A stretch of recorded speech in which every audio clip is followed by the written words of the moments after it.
I'm Pete Bethune and I'm skipper of this very cool boat behind me called Earthrace. A short time ago we set a new record for a powerboat to circle the globe, and we ran the boat on 100% biodiesel made from waste cooking oils, and we also ran the project as carbon neutral, so we calculated our CO2 emissions from airfares that my ground crew had, any travel we did, biodiesel and other things, and purchased carbon credits to balance those. And it's been a long, hard journey and fantastic to have the record finally. The first half of the record attempt was actually relatively easy.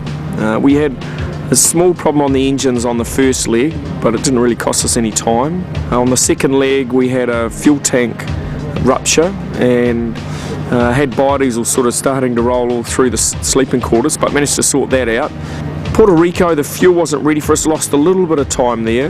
And then Panama, there was an unofficial strike on. It's called a work to rule, and so the pilots were basically doing only the very minimum that's required of them, and that cost us 3 days. And then we had a clean run up the coast of Mexico up to America, across to Hawaii, no dramas really, and then between Hawaii and Marshall Islands we had a high pressure fuel line rupture, and we finished that leg on one engine.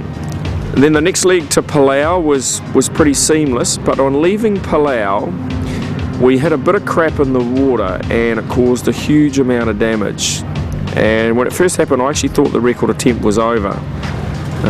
We had a smashed P bracket, a bent drive shaft, damaged rudder, damage along the bow, and there was no way we could get the repairs done in Palau, and so we limped on one engine all the way from Palau to Singapore.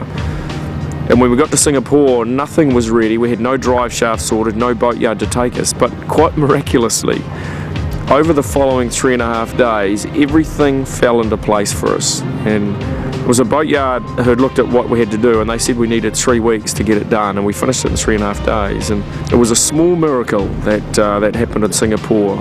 For some reason, everything we touched just seemed to work. And so I got the boat back in the water. Now it's starting to become hard though. The first half of the race, we'd had a few problems but nothing major, but the second half of the race was quite different. On the leg between Singapore and India, we got caught in the monsoon. The waves aren't huge, but they're quite awkward, very close together, and it just gradually grinds your crew down, and some more than others. And so we had that all the way to India, and I expected the monsoon, once we left India, I expected to be out of it, but it stayed with us virtually all the way to Oman. So in the end, I think we had 7 to 8 days of monsoon. It was a pretty hard period, and it was a very tough part of the voyage. But from there it started to look like the home run a little bit. We had a relatively clean run from there up to the Suez Canal. Lost a little bit of time in the canal when they made us wait overnight halfway through. And then it was just a clean run back to Sagunto. So we beat the old record by just on 2 weeks.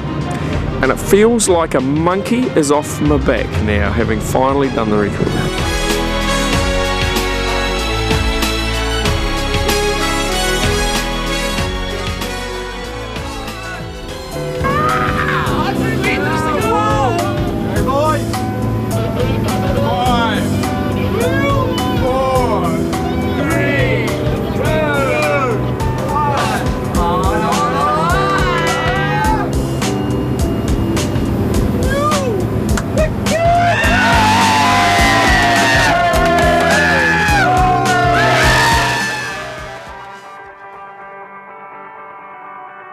Good on UIM for introducing this award for the environment.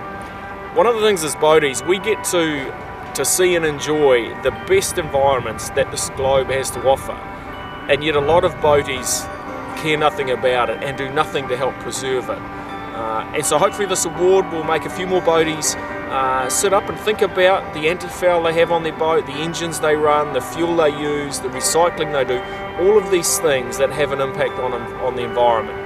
Because we do need to start looking after this planet. It's funny looking back on Earthrace, what an amazing adventure it was. And it was this collective of people who just made stuff happen, and what a talented team we were, you know. I've said this many times, and I'll say it again, I was the lucky guy in the middle. You know, I had an idea at the start, but it was you people that came in and made it all happen. And I was truly blessed to have such a talented team on that project. But anyway, team, miss yous all deeply. Been blessed to know you, and I'm sure we will meet up again. Maybe in 10 years we should have the Earthrace reunion somewhere and have one more great piss up.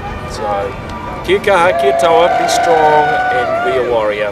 Look forward to seeing you amazing people soon. Take care.